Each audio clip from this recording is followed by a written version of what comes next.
हमारा केस पिछले 2.5 साल से आई थिंक हाई कोर्ट में चल रहा है और जब भी ऑर्डर आने का नंबर आता है तभी जज बदल दिए जाते हैं। क्यों मेरे बच्चे 4.5 साल से अपने अब्बा के लिए तरस रहे हैं?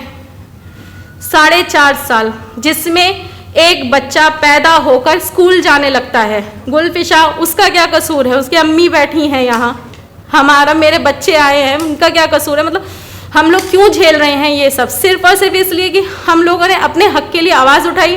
सिर्फ इस वजह से उनको जेल में डाल दिया जाता है कि ये जेल में होगा तो इसके साथ जितने हजारों लाखों लोग खड़े हो रहे थे या सपोर्ट कर रहे थे वो सब डर की वजह से शांत हो जाएंगे। जो दिल्ली दंगों में असल गुनाहगार थे, असल जिन लोगों ने स्पीच दी थी, भड़काऊ भाषण दिए थे, कहाँ हैं वो लोग? कपिल मिश्रा कहीं नहीं है, रागिनी तिवारी जैसे चेहरे कहीं नहीं है, कोई वो लोग कोर्ट के चक्कर नहीं काट रहे। इनफैक्ट उन लोगों को तो इंक्वायरी के लिए भी नहीं बुलाया गया।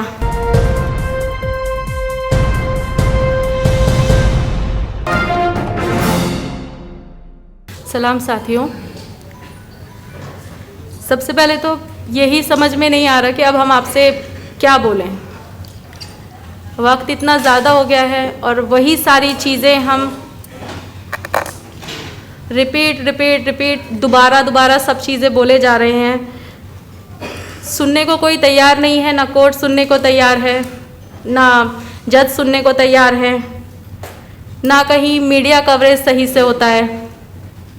वही कुछ चंद लोग होते हैं जो आते हैं, सुनते हैं, लिखते हैं और वही हम पढ़ते हैं और वही ख़त्म हो जाती हैं चीज़ें। अभी हाल ही में एक कोर्ट का ऑर्डर आया था, बेल नियम है, जेल अपवाद है, जिसका मतलब तो मुझे तो समझ में नहीं आता कि किसके लिए नियम है और किसके लिए अपवाद है।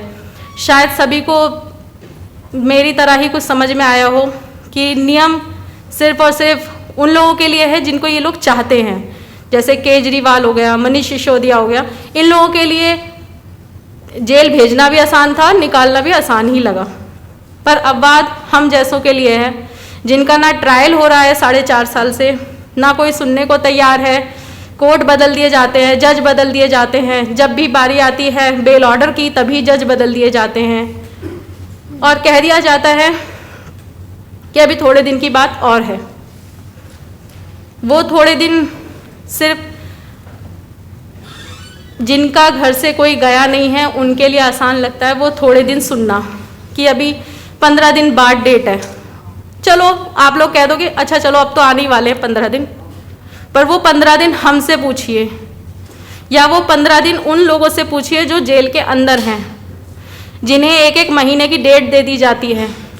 वो एक एक दिन और एक एक मिनट किस तरीके से काटते हैं इसी इंतज़ार में कि अगली डेट आएगी, शायद कुछ होगा। ये हाल सिर्फ और सिर्फ सेशन कोर्ट, छोटे कोर्ट का नहीं है, ये हाल सुप्रीम कोर्ट का और हाई कोर्ट का भी है, जहां अभी फ़िलहाल हमारा केस चल रहा है। हमारा केस पिछले 2.5 साल से आई थिंक हाई कोर्ट में चल रहा है और जब भी ऑर्डर आने का नंबर आता है तभी जज बदल दिए जाते हैं। ये नहीं पता क्यों, क्या इन लोगों का ये लोग चाह रहे हैं, क्योंकि सुने भी तो सही। जब सुनते हैं तो ऐसा लगता है कि हाँ बहुत अच्छे से सुन रहे हैं, अब तो इस बार तो बेल मिलके ही रहेगी, ऑर्डर आके ही रहेगा। हम लगातार कोर्ट पे ध्यान रखते हैं, जज की बातें सुनते हैं, बहुत ध्यान से सुनते हैं, हमारे वकील अपनी तरफ से पूरी मेहनत कर रहे हैं, ठीक है। पीपी वगैरह वो लोग, उनके तो कुछ है ही नहीं, उठाते हैं। 4 साल 4.5 साल से जो मैं देख रही हूँ उनके पास और कुछ नहीं होता, वो अपनी 1 लाख 15 लाख जितने भी लाख की उन्होंने चार्जशीट फालतू की बना रखी है वो लेते हैं और बस उसको पढ़ना शुरू कर देते हैं। जैसे कि किसी क्लास के बच्चे को बोला जाता है रीड करो, बस वो उसी तरीके से उसको रीड करना शुरू कर देते हैं और वो बार बार बस 4.5 साल से सेम चीज़ें चल रही हैं, बस वो रीड करते हैं। पर वो उस सब चीज़ों का असर शायद ना पीपी पे हो रहा है, ना किसी और पे हो रहा है, ना बुरा मत मानिएगा, ना आप में से किसी पे हो रहा है। उन सब चीज़ों का असर हम जैसों पे हो रहा है, हमारे बच्चों पे हो रहा है, जिनका कोई कसूर नहीं है।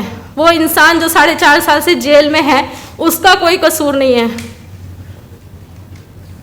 गुलफिशा, उसका क्या कसूर है? उसकी अम्मी बैठी हैं यहाँ, मेरे बच्चे आए हैं, उनका क्या कसूर है? मतलब हम लोग क्यों झेल रहे हैं ये सब? सिर्फ और सिर्फ इसलिए कि हम लोगों ने अपने हक के लिए आवाज़ उठाई?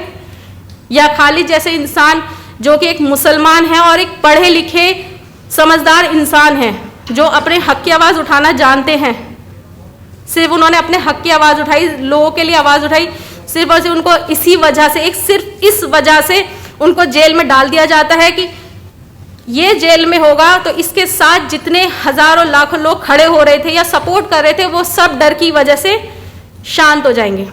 और जिसका सीधा सीधा असर दिखता है कि आज की तारीख में 4.5 साल बाद भी भीड़, यहाँ पे बैठे लोगों की भीड़ में पता चलता है कि कितने ही लोग डरे हुए हैं, यहाँ कितने लोग आए हैं। कितनी भी मेहनत हो, चंद ही लोग आते हैं। कभी भी ऐसा नहीं फील होता कि हाँ हमारे लिए ये जगह कम पड़ गई है, इतने लोग आए हैं सुनने के लिए, या हमारे लिए ऐसा लिखा गया है कि लोग, अभी कोई भी चीज़ होती है इतना हाईलाइट करा जाता है उस चीज़ को। ऐसे ऐसे लोगों को बेल मिल जाती है जो शराब घोटाले में हैं, या जो रेपिस्ट होते हैं, या चलिए दिल्ली दंगों की ही बात कर लेते हैं। जो दिल्ली दंगों में असल गुनाहगार थे, असल जिन लोगों ने स्पीच दी थी, भड़काऊ भाषण दिए थे, कहाँ हैं वो लोग? कहीं जिक्र नहीं है उन लोगों का। सिर्फ और सिर्फ दिल्ली दंगों में वही लोग क्यों शामिल हुए, उनके अरेस्टिंग क्यों हुई है जिन लोगों ने आवाजें उठाई थी, उसको रोकने के लिए मेहनत करी थी। कपिल मिश्रा कहीं नहीं है, रागिनी तिवारी जैसे चेहरे कहीं नहीं है, कोई वो लोग कोर्ट के चक्कर नहीं काट रहे। इनफैक्ट उन लोगों को तो इंक्वायरी के लिए भी नहीं बुलाया गया। कहीं मैंने सुना था कि शायद उनको ये कह के कर दिया था कि उन्होंने ये यूं ही बना दी थी वीडियोस। तो कहाँ है खालिद के वीडियोस? कोर्ट में क्यों नहीं दिखाए? मेरे बहुत सारे सवाल हैं। क्यों मेरे बच्चे 4.5 साल से अपने अब्बा के लिए तरस रहे हैं? 4.5 साल, जिसमें एक बच्चा पैदा होकर स्कूल जाने लगता है। इतनी बड़ा टाइम होता है कि एक छोटा बच्चा स्कूल तक जाने लग जाता है, बोलना सीख जाता है, चलना फिरना सीख जाता है, पर कहाँ ही कुछ हो रहा है। सब इतना खामोशी से हो रहा है। तो ज़्यादा वक्त नहीं है, जो तकलीफ हम झेल रहे हैं उस चीज़ के लिए इतनी ज़्यादा सोचने की ज़रूरत नहीं है। कहीं ना कहीं वो चीज़ बहुत जल्द आपके दरवाजे तक आ सकती है। अल्लाह ना करे किसी को ये झेलना पड़े। हम सच में ये नहीं चाहते, बस हम ये चाहते कि हमारी तकलीफ को आप लोग समझें। आप एक इंसान यहाँ आते हो, आपका बहुत बहुत शुक्रिया आप लोगों का यहाँ आने के लिए, पर आप चाहें तो आप एक के साथ में और 10 लोगों को भी ला सकते हैं, ताकि हमारी हिम्मत बंधे, ताकि अंदर जो बैठे हुए हैं उन लोगों को ये पता हो कि हमारे साथ और भी बाहर लोग जुड़े हुए हैं।